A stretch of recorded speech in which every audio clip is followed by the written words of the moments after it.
songs, feel free to sing along, and I'm gonna go out on a limb and ask you guys to come stand up here if you'd be willing to, and because I don't bite, I'll be all the way up here, and y'all will be here. No, okay. Nobody wants to. Gonna switch mics here for just a second. It's gonna be an awkward silence.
I mean, not up here, but you can stand that close if you want to. Just know that there's a microphone right there. So if you're not very good at singing, then they're gonna hear your ratchet voice in there. Ah! Yeah. Okay.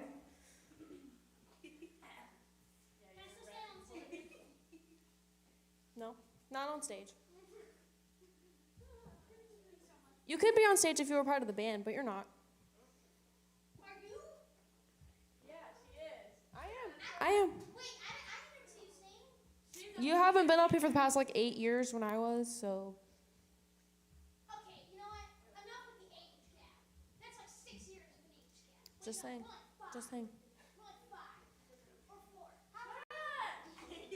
4. Okay, but for I want to ask you guys to come stand up here. You don't have to stand here, but just a couple steps closer. Because I want to be able to see y'all, because the lights are up back there, so I can't see anybody back there. That's y'all two sitting. Come on. You can do it. I don't bite, I promise.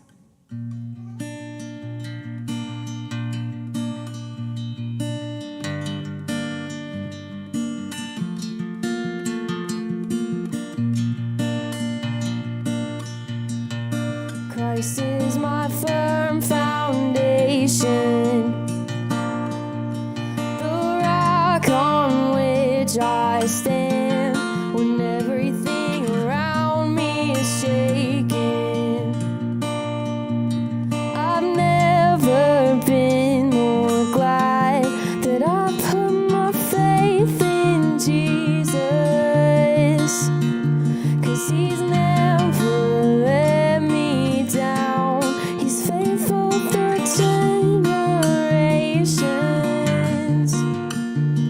So why would he fail now? He won't.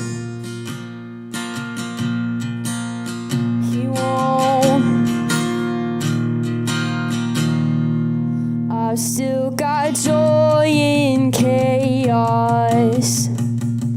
I've got peace that makes no sense. So I won't be going under. I'm not held by my own strength, 'cause I've built my life on Jesus, and he's never let me down.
As we transition into the next song, all these songs are familiar songs, by the way. You all should know them, or at least kind of know them, or heard them a couple times. I want to encourage you guys to really sing out. Like, I know it seems kind of awkward because there's not a whole lot of people in here, and we're standing close together, and you might not be good, or maybe you're really good, and you don't want people to know that you're really good. But I really want to encourage you to sing out. You know, you don't have to sing at the top of your lungs, but that would be great. I really encourage you to sing along with the words and just really surrender and worship today. Even though there's not many of us here, we can still bring praise to the Lord, and we can still stand together and worship.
Breakthrough.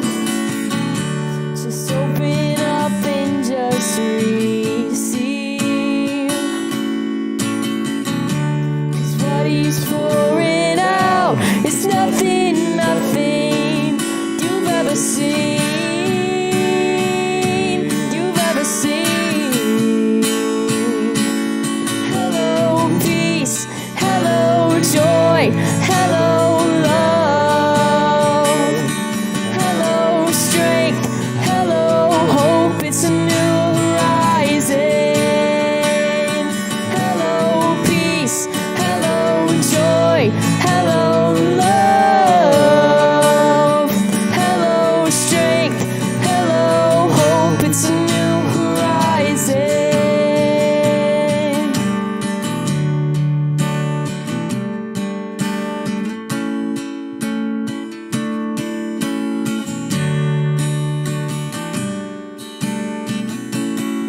God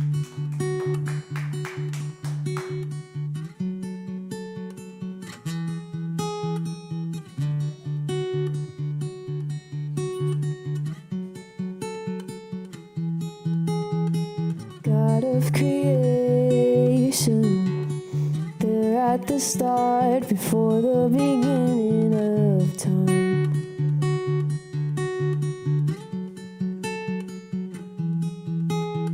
No point of reference, you spoke to the dark and fleshed out the wonder of a light. And as you speak,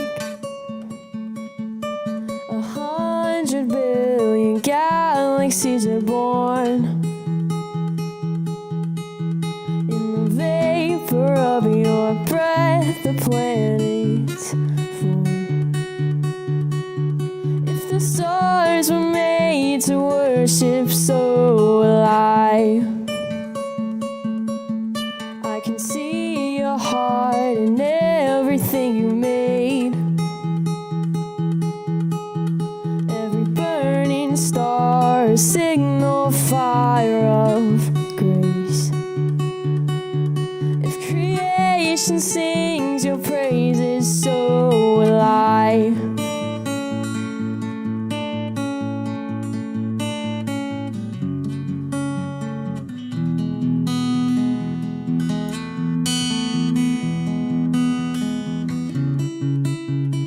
God of your promise, you don't speak in vain, no syllable empty or void.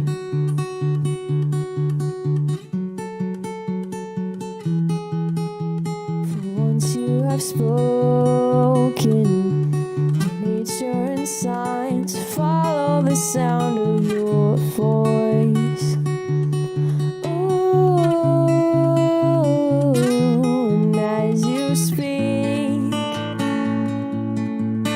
100 billion creatures catch your breath, evolving in pursuit of what you said. If it all reveals your nature, so will I.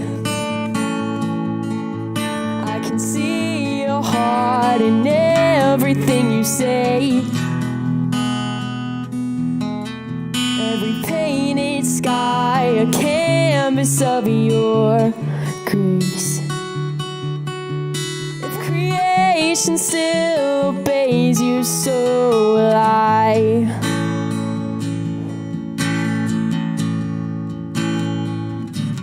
So will I.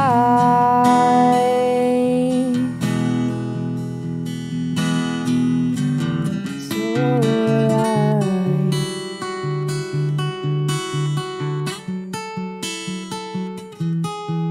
If the stars were made to worship, so will I. If the rocks cry out in silence, so will I. If the oceans roar your greatness, so will I. For if everything exists to lift you high, so will I. If the wind goes where you send it, so will I. If the rocks cry out in silence, so will I.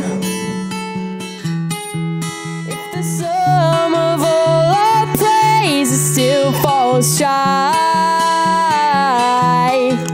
then we'll sing again 100 billion times.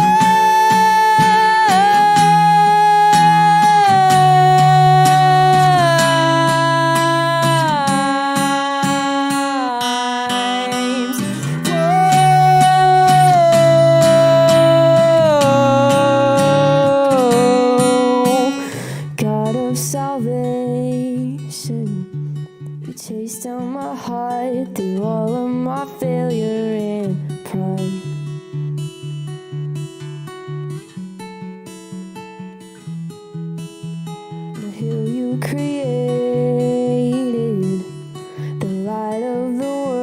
abandoned in darkness to die.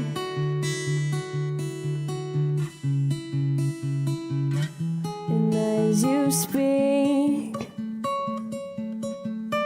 100 billion failures disappear.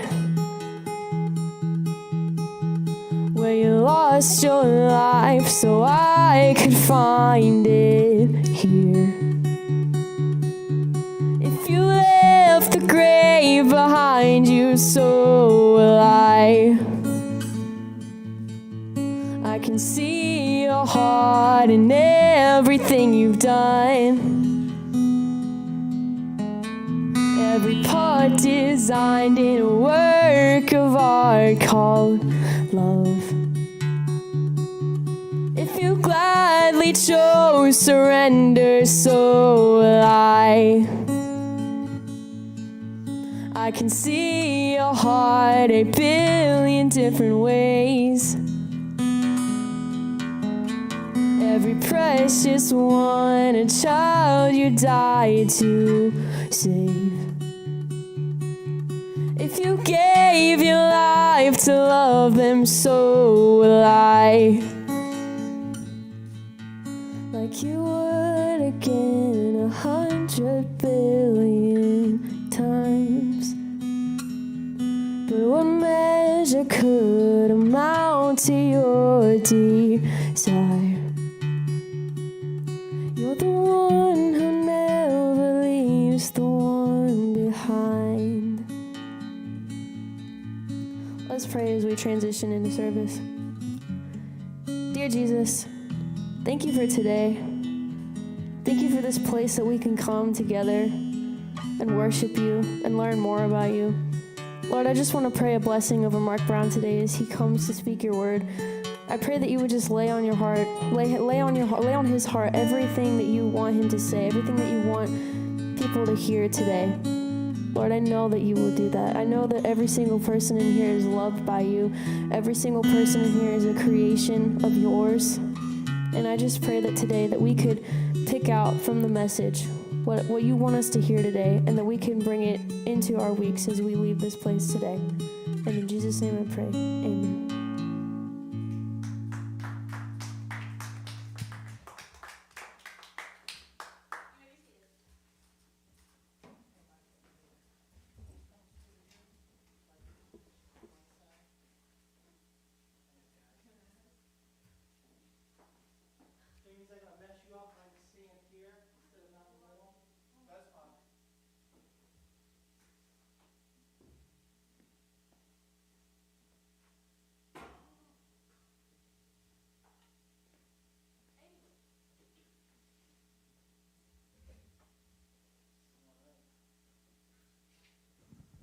Thanks. I don't know if we need it or not, but I'll hold it anyway.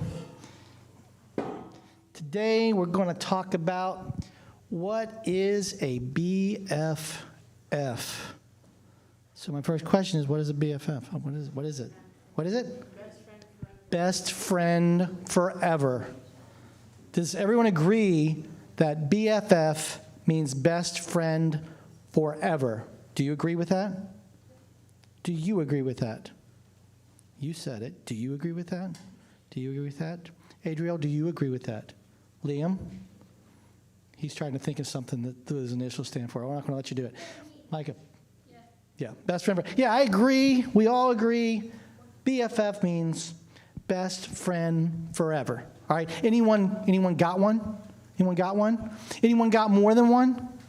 All right. That's the one thing that I always struggled with a little bit. You grapple with this when you're young, right? It's like, she's my best friend, and then you like, but he's my best friend, but he also is my best friend. And you like, in different contexts, in different places, you have different people that you think are your best friends. So I always struggle with like, can I have more than one best friend? Are these all just really good friends? All right, and I don't have answers for that question today, but I do have answers about what a best friend should be. All right, and I can tell you this, that as far as BFFs go, you need to have one. It's good for you to have one, or two, or three, or however many you want to have. And here's one more thing. You need to be one. Someone needs to be able to name you as their BFF. And we're going to define best friend forever by looking at Bible story. All right? Because there's a great example in the Bible about these two guys who were the perfect example of what a best friend should truly be. All right? Now, one of the guys you've heard of before, David. Downstairs, Dr. Tracy Spar is talking about David again today. We've been talking about him for the last 5 weeks, and they're finishing up talking about David. We're going to talk about him a little bit here. All right, how many people know about David and Goliath? Raise your hand if you've heard of David and Goliath. All right, so you know that David shows up, and his brothers are fighting in this battle. It's not much of a battle because there's like the Philistines over here, the Israelites over here, kind of a valley in between, and no one's doing anything. Because the Israelites are scared to death of the Philistines, mainly because they have a giant. All right? But David shows up, and here's the giant saying all these like nasty things like, Israelites, blah, blah. He's probably using curse words, all this stuff like, how are we letting this guy get away with this? Talking about us and our God like this. So David gets all bold, gets a slingshot out, kills that giant. All right? We all know that story. It's a great story. All right? But you might not know a similar story about this guy, Jonathan. Anyone know the story about Jonathan? All right. Anybody know someone named Jonathan? All right, that's different. All right, that's different. We're not going to tell the story about the Jonathan you know. We're going to get this Jonathan in the Bible. All right. Now, Jonathan was King Saul's son. You've heard of King Saul, right? He was the king over Israel when David killed the giant. All right? Now, he had a son, Jonathan. Now, listen to this story about Jonathan. All right? Jonathan was a leader in the military, in the army, under King Saul because he was Saul's son. And so, I guess he was a prince. How about that? Prince Jonathan. We don't call him Prince Jonathan, but he was a prince. And he probably needed training because one day he's going to be king, right? If your dad's the king, then one day you'll be king. So he's a leader, and they're against the Philistines again. I get the impression that the Israelites and Philistines just hate each other because they are constantly fighting in the Bible over and over again. So it's a similar deal. This time, Israelites are like super outnumbered.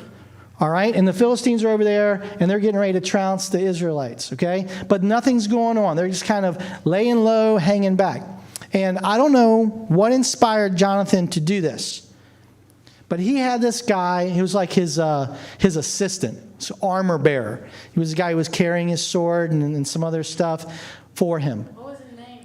He didn't have a name. His name was Armor Bearer. I don't know. Joe Armor Bearer? I don't know what it is. But I should try to find out. But in the Bible, it doesn't say. It just says he turned to his armor bearer and said, blah, blah, blah. All right? And this is what he said. He turned around and he said, hey, let's go over there to where the Philistines are. All right? Just the two of them.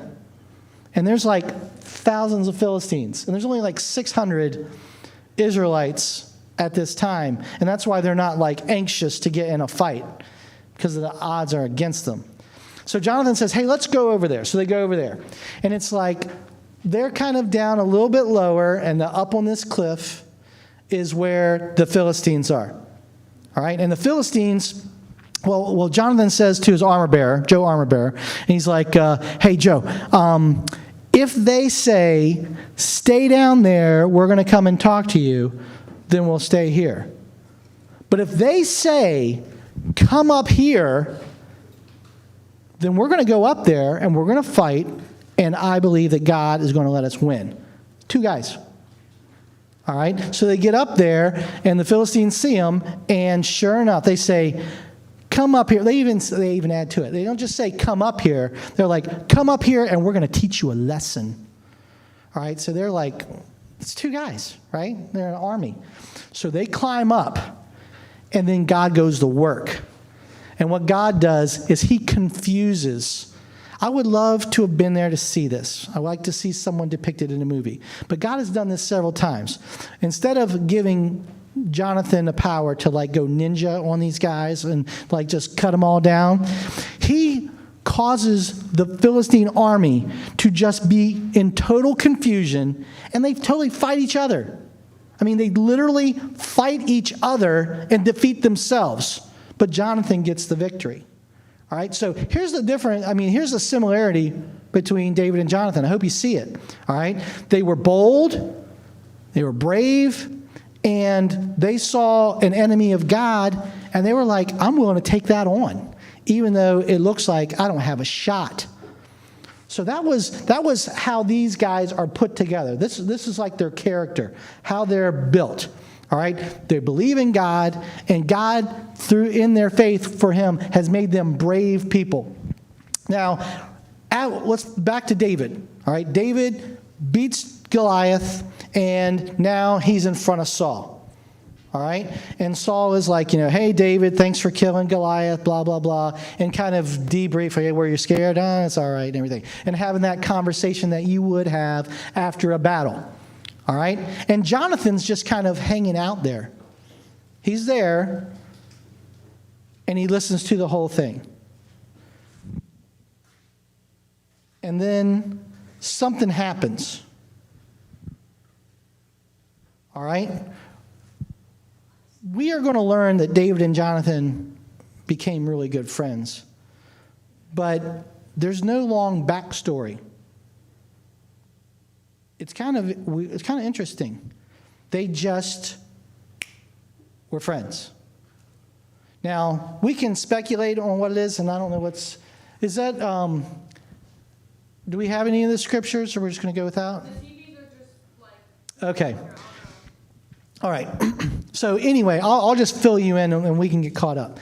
So David finishes talking to King Saul. Jonathan's kind of listening. All right, but I think when David's telling King Saul why he was motivated to fight Goliath, he was talking bad about our God, and I'm big on God. I worship that guy, and I'll fight for him. And I think Jonathan heard it, and he was like, that's what I would have done. Yeah, I'd have done the same thing, because I did do the same thing. I climbed up on the cliff. It was just me and my armor bearer, Joe armor bearer, and me, and we went up there because I was bold for my God. And it just says, pretty much in the Bible, it says, and David and Jonathan became the best of friends. There was never a conversation recorded that they really even knew each other. But then all of a sudden, boom, best friends. All right, now that's not the definition of what a best friend forever is. But it's their story of how they became best friends. Now, how many of you guys have ever met someone for the first time and you're like, I really want to be that person's friend? You ever had that experience? Yeah, sometimes you meet someone and there's just like something about them. Like they're funny, or they're really nice, or they just look nice, like dressed in clothes like you, like what they're wearing. I want to be their friend. All right. Sometimes you just want to be someone's friend. All right. But that's probably what happened with David and Jonathan. They just became friends. Now, they were very close immediately. Like how it takes us a long time to get to the level of trust and love for someone. We got to kind of build that up, and it happens over time. Well, it just happened for David and Jonathan. They were all in this friendship. Now, this is how all in they were. All right? Saul, at one point, messes up. And the prophet Samuel comes and says, you messed up, Saul, and you're not going to be king for very much longer. And at the same time, Samuel had gone and anointed David to be the next king. He didn't do it in front of Saul, but I get the impression from the story that Saul found out, because now Saul wants to kill David. Now, I'll give you perspective. Remember, David fought Goliath for Saul's kingdom, won that battle for Saul. Saul got credit for it, even though David did it. And then David became a general in his army and defeated many more armies. So David has been helping Saul quite a lot have success as a king. But now, all right, how many people have seen movies or read stories about kings and stuff? You read them? All right. Kings don't like to be threatened. They don't want their kingship threatened. And David became a threat because Saul found out that he was anointed to be the next king. He's like, but I'm the king, and I like being king. So now Saul is an enemy of David. But here's a problem. David and Jonathan, Saul's son, are best friends forever. And they mean it. They love each other. They care for each other. So now Jonathan's in kind of a bad spot. And it's really complicated because not only is he trying to protect his best friend from his father who wants to kill him. Follow along. This is complicated. All right? He's not only trying to protect his best friend, but by doing that, he is, in essence, going to negate his ability to be king one day. Because you guys probably understand, if David becomes the king, Jonathan's never going to become the king. But Jonathan's such a good friend that he puts David and David's future as king above his ambitions and anything that could happen to him because he just cares about him. So when Saul's trying to kill David, Jonathan's coming up and say, hey, my dad's trying to kill you. Maybe don't show up for dinner tonight. Or, hey, my dad's coming to kill you. You need to go and hide. And he's constantly helping him to avoid being killed. And at one point, there's one point in the story where Saul actually throws a spear at Jonathan because he's mad that he keeps helping David. All right? It all comes down to a head where Saul is just, I'm determined, I'm going to kill David. The next time I see him, that guy's dead. I'm taking him out. And Jonathan has been trying all along this time. He's been like, Dad, can you just soften your attitude towards David? He's really a good guy. He's serving you. He's my best friend. Can you just get over this thing where you want to kill him? Can you please do it? And he's working hard trying to mend the fences and so they can all get along. Because this is his dad and this is his best friend and he wants them both in his life. And it's just not going to work out. And Jonathan finally is resigned my dad's going to kill this guy if he shows up again. So there's this story in the Bible where Jonathan says, hey, David, go out and hide in this field. All right, I'm going to ask my dad one more time if he'll stop trying to kill you. And I'm going to come out in the field because I practice shooting arrows all the time. So this is a way for me to kind of go and do something that it's normal for me, and my dad's not going to suspect anything. So go out to the field while I shoot the arrows, and I'm going to shoot, and then I'm going to say something to the guy that I send to collect the arrows for me. And if I say one thing, that means we're good. You can come back, and my father won't try to kill you. But if I say this other thing, that's a signal. Run away as fast as you can, and stay gone for as long as you need to because it's just not going to work out. My dad wants to kill you. So he goes out in the field. He shoots the arrows, and he says, hey, I think the arrows are all the way on the other side of this rock. And that was the signal. David, my dad wants to kill you. All right? And that's the last time they saw each other.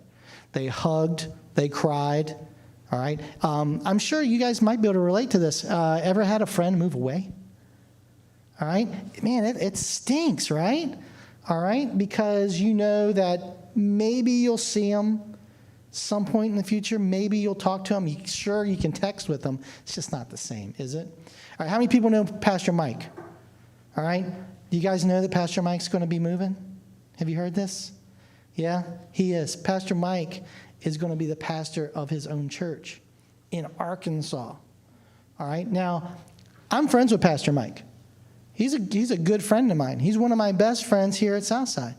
And I'm kind of bummed. I'm excited like his opportunity, but there have been times when I've been sitting there thinking about it, and I'm kind of like, I don't want to admit to it, but maybe a little tear. Maybe just a small tear, but not a big tear. Because I'm getting a little sad. Like, it's only until like early November, and he'll be gone, and we won't see him very often. And he's a friend of mine, and I'm going to feel that. I'm going to be emotional about that. So David and Jonathan embrace, and that was the last time they saw each other. Eventually, Jonathan gets killed in a battle before he ever sees David again. It's kind of a sad story as far as friendship goes. All right? But there are some things that we can learn about biblical friendship. I hope you heard in that story how there was genuine care for each other, especially from Jonathan, who was willing to sacrifice everything he had coming to him. Legit. I mean, he was going to inherit that kingdom. It was going to be his. But because he cared so much about David, he was willing to give it all away, give it all up to protect his friend. That's some big, big love. So here's what we can learn about biblical friendship. Okay, here's the so what about these stories. Are you ready? All right, so number one, strong friendships look out for each other's best interest. Strong friendships look out for each other's best interest. They're not selfish. So what it means for us is I'm not going to be friends with someone just because I like how they make my life better. Right? I'm friends with this guy because he's got PS5 and I don't.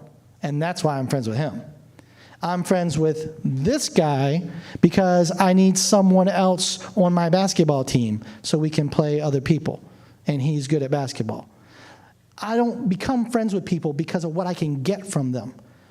I want to be a friend who genuinely is looking out for someone else, and they're looking out for me. So that's number one. Strong friends look out for each other's interests. In the story about David and Jonathan, you know Jonathan's part. Jonathan looked out for David. But after Jonathan died, David looked out for Jonathan's son. And this is all backwards too. Because if you've read enough books about medieval times and everything, if there was anyone left from the former king, that was a threat to the current king. Because Jonathan's son, Mephibosheth, that's a funny name, but that was his name. His name was actually in there, unlike Joe Armorbearer. All right? Mephibosheth really kind of had a claim to the throne, so he could have been a threat to David. But David's like, no, I'm going to take care of you. I'm going to show kindness to you. So that was that. So Jonathan showed kindness to David while they were alive.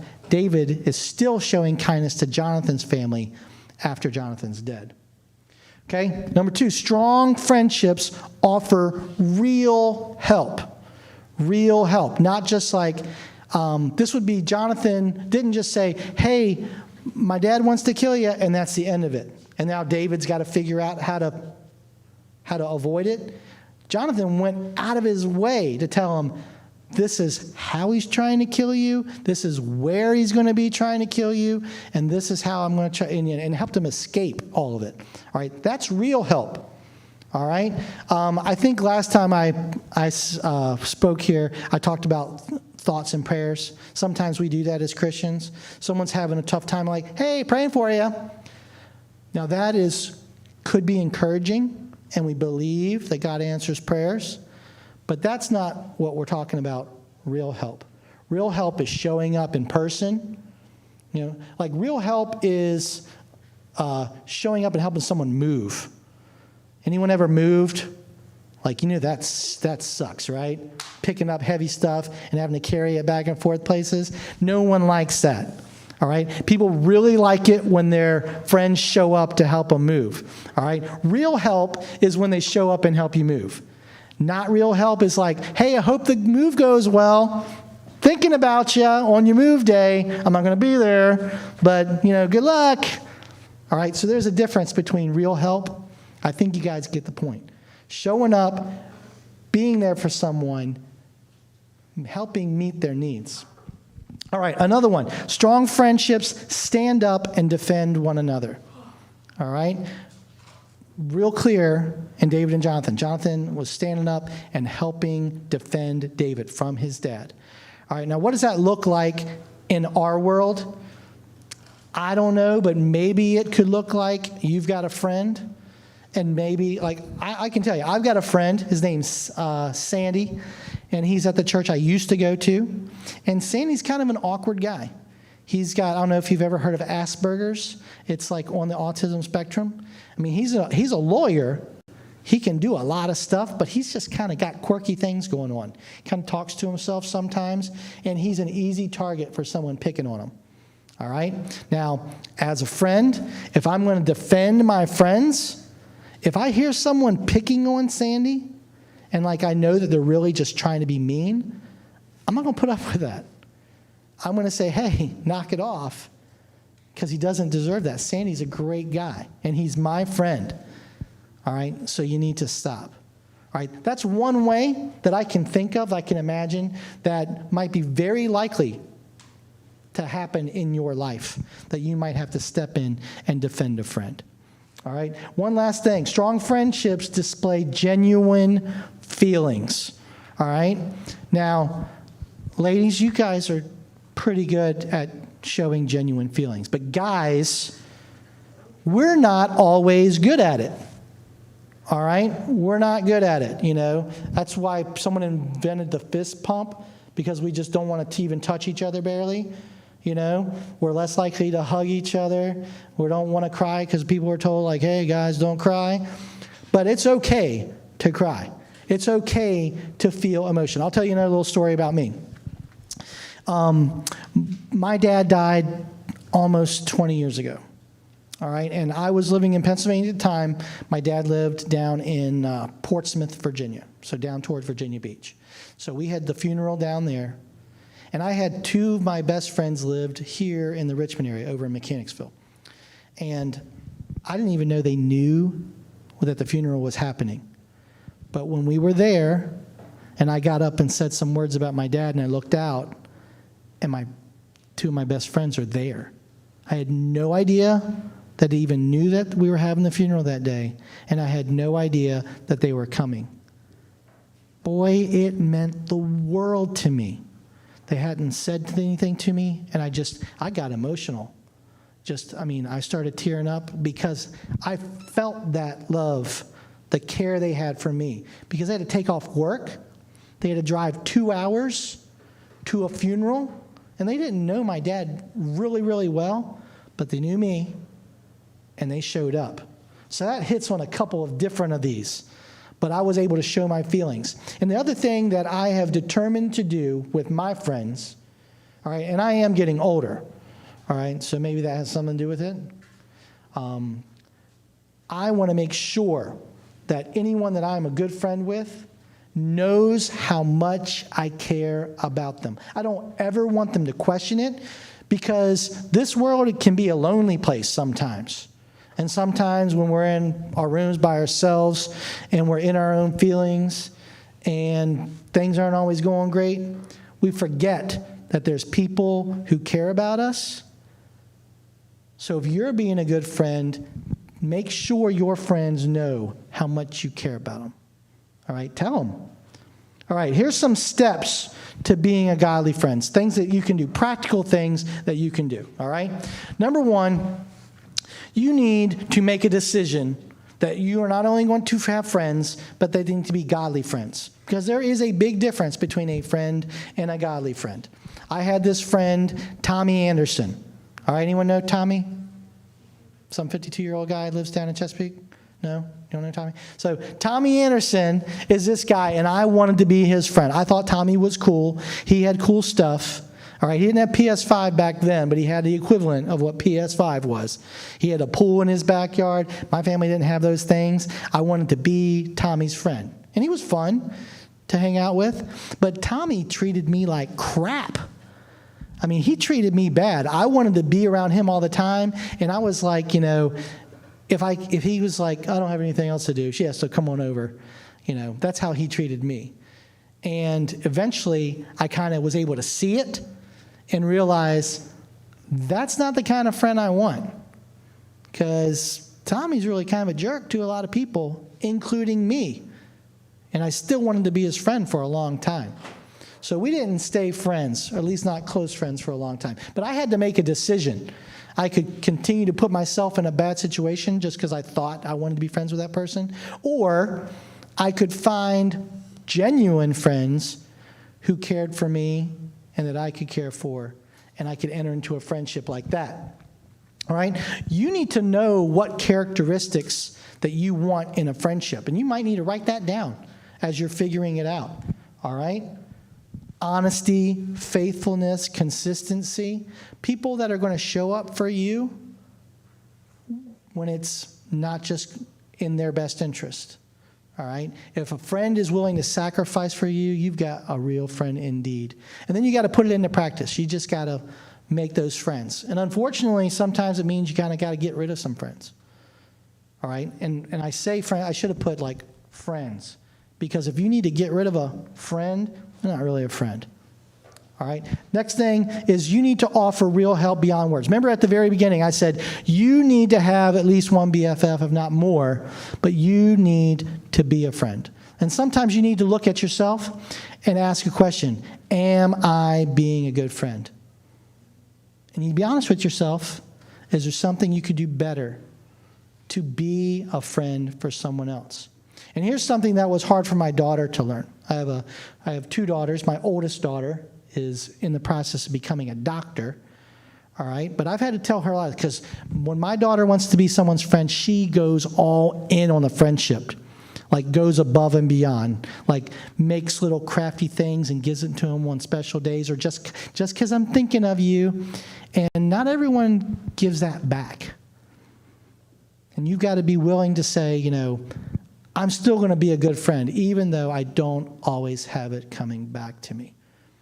All right? Because some people are just wired differently. Some people show how much they care in different ways. And the last thing that you probably should do, if you really want a good friend, a godly friend, is that needs to be on your prayer list. That needs to be something that you are intentionally seeking. All right, now I am wired, I need lots of friends. I'm an extrovert. I need people in my life. Gives me energy. All right, and I already told you, my friend Mike Hancock, he is moving away. So I am on the lookout for someone to replace Mike. Now, I've got other friends. Jerry's my friend. All right, I've got other friends. But I can't have too many friends.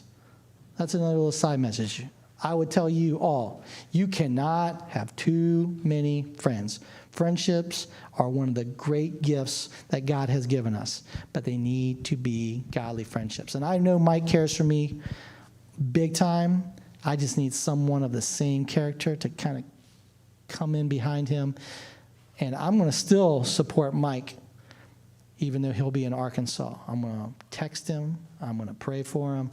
I want to make sure that he knows that even though we're far away, that I still care about him and Nikki and Ayana and his life, even though we're separated. Wait, Nikki's moving? They're all moving. No. All right. At the heart of being a biblical friend is really loving like Jesus. All right? If you really, really want to understand exactly what you should be receiving, what you should be giving, it's the same kind of love that Jesus gives to all of us. All right? So, great example, BFF, Jonathan and David. They're sacrificial. They cared for one another in a real way. And we need that in our life. It just helps us get through. It's an encouragement to us because life can be hard and life can be lonely. All right, let's pray.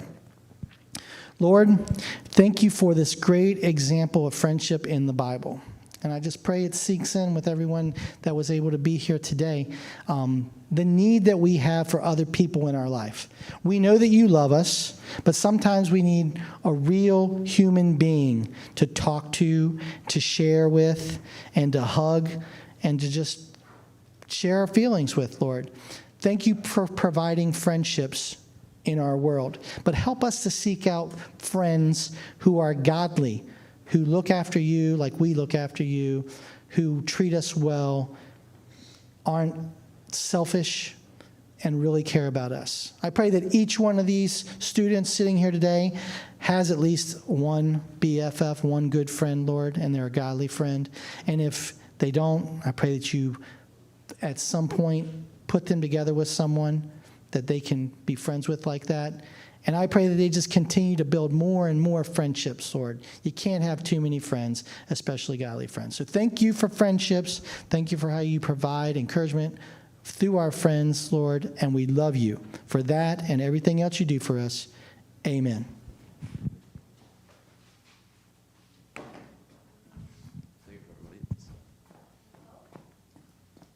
Thank you, Mark. What a great message about friendships. So as you guys can see, the screens are kind of crapping out. I don't know why. But we have a couple announcements that we want to give to y'all. My name's Anna Pointer. If you don't know me, I've been sitting in the back since I stopped singing today. I'm sort of like Jerry's little minion, so when Jerry's not here, I'm Jerry. And this is? My name is Tristan Lear. You got to hold the mic up for people to hear you. Okay. First announcement. We got grow groups on Wednesdays weekly from 6:30 to 8. You just have a small group. You get time to like walk around, have fun, I guess. Play basketball. Play basketball. Yeah. And talk to people. Talk to people. Don't miss it. That's what we're trying to get at. Be there or be square. Woohoo. Yes, ma'am. And something you're holding that's important. Fall calendars. It's like a calendar of everything we're doing this fall. They're on the back table right there. There's like a enormous one and there's a tiny one. It has all the activities. Very important. You should definitely get one. There is no slide for this one, but it doesn't matter anyway. But Rake and Roll, if you guys have heard about that, it's a serving opportunity that the whole church is doing where we're going to basically drive around in a bus and go to different houses and like rake up leaves for people who don't have the means to do it themselves, whether that's like an elderly couple or somebody who just can't really get outside to do it. So we're going to bless some people by doing that. And that is November 19th. November 19th, right after second service here. You guys will eat some pizza and load up on a bus and do that.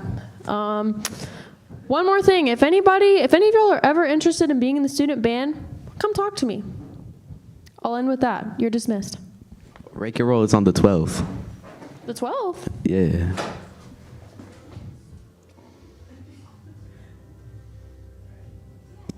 Okay, we'll figure it out.